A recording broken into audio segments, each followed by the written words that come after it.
जुड़े हैं, प्रदीप जी की प्रतिक्रिया लूं, फिर ना चले जाए। प्रदीप जी सुन पा रहे हैं मुझे? सुन पा रहे हैं आप?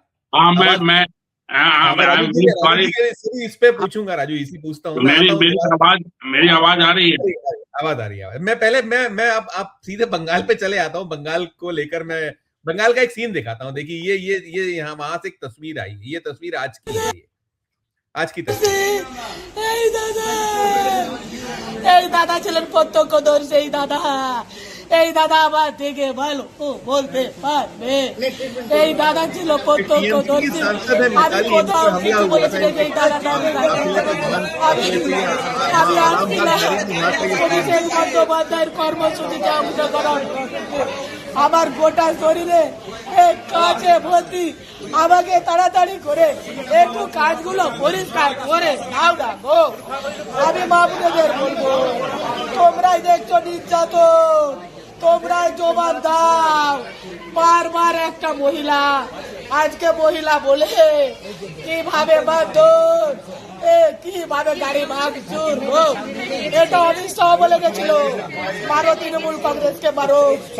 এইটা বিমান ঘোষ বলেছে মারো, এইটা সুশান্ত ঘোষ বলেছে মারো।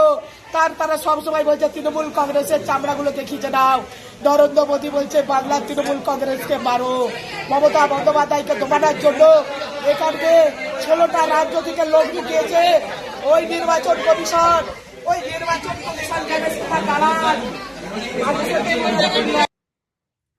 ये टीएमसी की सांसद थी जिन पर हमले की बात, और वो जो बातें हैं वही पॉलिटिकल, इसमें बहुत कुछ है कि क्या कुछ बीजेपी की ओर से अमित शाह पे ब्लेम कर रही है, मोदी जी पे ब्लेम कर रही हैं, वो इलेक्शन कमीशन ऑफ इंडिया को कटघरे में खड़ा कर रही हैं। एक सीन ये, और दूसरा देखिए आज जो मोदी जी भी हो पूरी ताकत झोंकी थी। मोदी जी थे, मोदी जी का एक भाषण है, उसका क्लिप है एक छोटा सा। इस चुनाव में वैसे ये मेरी आखिरी सभा है और बंगाल में जहां जहां गया हूं, बंगाल के लोगों का जो मैंने मिजाज देखा है, मैं इस विश्वास के साथ वापस जा रहा हूं कि 4 मई के नतीजों के बाद बीजेपी के शपथ ग्रहण समारोह में मुझे आना ही है। शपथ ग्रहण समारोह में आना ही है, ये कह रहे हैं प्रदीप सर। दो चीजें हैं, एक तो ये जो फर्स्ट फेज था जहां 93% की बात हो रही थी, उसमें दावे अपने अपने, लेकिन जो 142 सीटें सेकंड फेज यानी फाइनल फेज की हैं, इसमें पिछली बार 123 थी टीएमसी के पास, और ये पूरा का पूरा अभी पुनः जो दावे हो रहे हैं उसमें ये बहुत महत्वपूर्ण भी है और ये कहीं ना कहीं जटिल और कठिन भी है पार्टी के। और ये जो सीन निकला है, तो फर्स्ट फेज में जैसे निकला कि तमाम ताकत झोंकी गई, पूरा का पूरा केंद्रीय रिजर्व पुलिस बल वहां पर है, सारा का सारा फोकस्ड किया है इलेक्शन में। ये कैसे संकेत हैं? आज बड़ा खून खराबा, आज कई जगह से इस तरह की मारपीट और हंगामा, तो क्या जो परसों फिर है पोलिंग, कैसा सीन दिखता है? और ये जो दावे हैं और सब चीजें हैं, और इसमें सब कुछ है, सारा समय ड्रामेबाजी भी है इसमें, ऐसा नहीं इनका, लेकिन है तो सही। क्या आप इसको कैसे देखिएगा? और आपको लगता है वो जो मैं पहला चरण था जिसमें मैं बात कर रहा था, वो 7 राज्यसभा सदस्यों की आप पार्टी के टूटे, उनको आज मान्यता मिल गई है, और अरविंद केजरीवाल का वो जो पत्र है स्वर्णकांता, जो जस्टिस स्वर्णकांता शर्मा है, चाहे तो उस पर टिप्पणी की, लेकिन ये बंगाल को भी आप डिकोड कीजिएगा, दोनों पर आपकी टिप्पणी।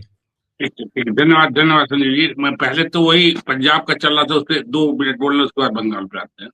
देखिए, ये मेरा मानना है कि ये पंजाब के अगले इलेक्शन की तैयारी से ज्यादा ये राज्यसभा में अपनी सीटें बढ़ाने की बात है, जो मैं पहले भी बोल रहा था कि राज्यसभा में अपनी सीटें जो, और ये बीजेपी ने जो हरकत की है, ये अब इंतहा पे ये नहीं कि पहले 10 साल से आप आप लोगों ने बताया कि महाराष्ट्र में, उसके पहले हरियाणा में देख लीजिए, उसके पहले उत्तराखंड में देख लीजिए, इनका लगातार ये चल रहा है। इसको ऑपरेशन लोटस का नाम भी दे दिया गया है, 10 साल से ऑपरेशन लोटस का नाम दे दिया गया है। ये चलिए आप करिएगा टिप्पणी, ये तो मैं उसका दिखा रहा हूँ, टीएमसी सांसद जी। ये बहुत खतरनाक है। और दूसरी चीज ये कि पंजाब में इससे क्या फर्क पड़ेगा मैं नहीं जानता, क्योंकि बीजेपी पंजाब में नहीं है, और अब 4 साल में तो पंजाब से और बीजेपी गायब हुई है। जो किसान आंदोलन हुए थे पंजाब के किसानों पे, जो वो हुआ था, क्या नाम है, यहाँ पे दिल्ली में उन लोगों ने सारा जाति की थी। मुझे नहीं लगता पंजाब में इनकी, क्योंकि वो जट किसान हो चाहे पप्पे हो, वहां पे बीजेपी नहीं है। सच पूछिए तो मेरा मानना रहा है, भाई साहब सही बताएंगे कि आपके आने के पीछे भी पिछले साल जो है वो बीजेपी थी। बीजेपी जो है वो कांग्रेस को नहीं आने देना चाहती थी, इसलिए उससे बीजेपी ने आपको सपोर्ट किया। अकाली दल उनसे अलग हो गया था, अकाली दल गठबंधन तोड़ दिया था, तो आप आई ही इनके बदौलत है। बहुत चीजें उस समय बताई गई थी, बहुत चीजें आई थी, जिस तरह एड के लिए पैसा गया था। तो केजरीवाल दूध के धुले नहीं है, जैसा किए हैं वैसा भुगतेंगे, वो तो सबके साथ ही होता है। और ये जो लोग गए हैं ये पब्लिक फिगर तो है नहीं, ये लोग तो पैसे वाले हैं, वो हैं, वो लोग आए भी इसीलिए थे, गए भी इसीलिए गए, क्योंकि उनकी फाइलें भी होगी, उनके पास बहुत चीजें हैं, उसमें पढ़ने से चोपड़ा शादी की बात भी कही जा रही है। तो ये तरह तरह की चीजें, इसमें मुझे कोई आश्चर्य नहीं है इनका। जहां ये ये पूरा समय जो है देश के विकास पे, पॉलिसीज पे, ब्यूरोक्रेसी पे या बेरोजगारी दूर, इस पे नहीं लगाते हैं। ये पूरा समय हर रात इनका जो भी ऑपरेशन रूम हो, उस पे जो भी बैठता हो, अमित शाह या डोभाल या जो भी बैठते हैं, वो पाकिस्तान चाइना सीमा की जगह जो है स्टेट की सीमा देखते हैं, फैक्टर्स देखते हैं, लोगों को ढूंढते हैं, उनके पीछे इंटेलिजेंस अपना लगाते हैं, उनको तौलते हैं, और फिर वो अपना ऑपरेशन लोटस करते हैं, एक के बाद एक करके करते हैं। ये लगातार 10 साल से देखा जा रहा है। और अब इसके जो अभी आप पूछे थे फायदा क्या हो गया पंजाब के, अभी मैं नहीं देख पा रहा हूँ, क्योंकि अगर देखता है उस समय कि पंजाब में बीजेपी कुछ रहती, तो बीजेपी नहीं है पंजाब में, बहुत ही कम है। मतलब अगर रहती तो खुद पावर में आती, केजरीवाल को नहीं लाती। और जैसा कह रहा था भाई कि वो गुजरात में भी वही किया, गोवा में भी उनको खड़ा किया और कटवा के रूप में, तो ये सब मिले। और आप देखिए जब ये इलेक्शन था, ठीक उसके पहले केजरीवाल के 4 घंटे, उसके पहले दिल्ली में देखिए तो उनको रिहा कर दिया गया था। तो ये सारा सब मिला जुला है। इसमें हम हिंदुस्तान की पॉलिटिक्स क्या केजरीवाल, हाँ भगवत सिंह मान को मैं मानता हूँ कि वो आदमी मेहनत कर रहा है।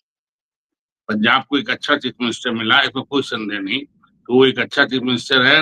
वो कॉमेडी शो से लेके वहां तक जो पहुंचे हैं, वो वहां भी जो है वो जैसे मतलब कर रहे हैं, कई चीजें आ रही बाहर जिससे लग रहा है कि वो प्रयास कर रहे हैं, और वो दबाव में नहीं है, चाहे बीजेपी के, सेंटर के या केजरीवाल के, वो दबाव में नहीं है भगवत सिंह। बंगाल का ले लीजिए, बंगाल में मैं बार बार कैसे एक क्वेश्चन पूछता हूँ कि बीजेपी क्यों कैसे दावा कर रही है, किन मुद्दों पर दावा कर रही है, किन फैक्टर पर दावा कर रही है। कोई विकास का, तो सेंटर के विकास का भी कोई ऐसा नहीं है कि वो जाके गिना है कि मैं साहब देखिए सेंटर में या यूपी में ये विकास हुआ है और यहाँ विकास हुआ है। वो मुद्दा तो बोले ही नहीं। अभी भी जो कल तक अमित शाह बोले हैं, वो जानवरों को ले आने ले जाने, मतलब वही हिंदू मुसलमान चल रहा है। पीएम भी जो बोल रहे हैं वो भी हिंदू मुसलमान में सीआरटी लागू करूंगा, ये करूंगा, वो। प्रदीप सर राइट साइड खिसक जाएगा, थोड़ा राइट साइड खिसक जाएगा, हल्का सा आपका फ्रेम कट रहा है, राइट साइड, हाँ थोड़ा सा खिसक जाएगा जी, करिएगा तो करिए। हाँ, तो वो फिर जो है, मुझे नहीं लगता कि उनके पास कोई मुद्दा है जिससे कि जंगल राज तो महाजंगल राज। तो ये जुमलेबाजी से कितना असर पड़ेगा बंगाल की जनता है। उससे भी बंगाल की जनता जो ये सब हिंदू मुसलमान और ये सब नहीं देखती है, लेकिन जीत का दावा कर रहे हैं। तो भाई मुझे एक ही चीज लगती है, जो आपके यहाँ पहले भी मैंने कहा कि उनके गठबंधन के सारे जो गठबंधन में ईडी और सीईसी और अब तो कोर्ट भी शामिल हो गई है, कहने में कोई हर्ज नहीं, क्योंकि 2-3 फैसले ऐसे आए हैं कि बहुत सम्मान सहित, और मुझे कहना पड़ रहा है कि सुप्रीम कोर्ट को भी ध्यान देना चाहिए, ताकि मैसेज एक है ना कि न्याय होना ही नहीं जरूरी है, न्याय दिखना भी जरूरी है।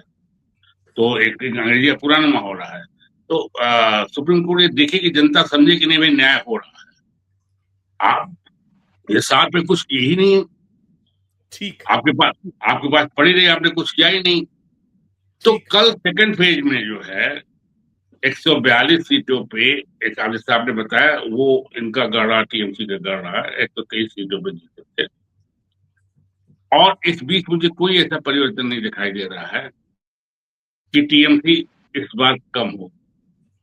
लेकिन मेरे दिमाग में रह रहे कि मैं पहले भी जो कहा कि जो 93-94% जो वोट पहुंचा है, वो कहीं हार्न कर रहा है, कि कहीं कुछ न कुछ जो है खेल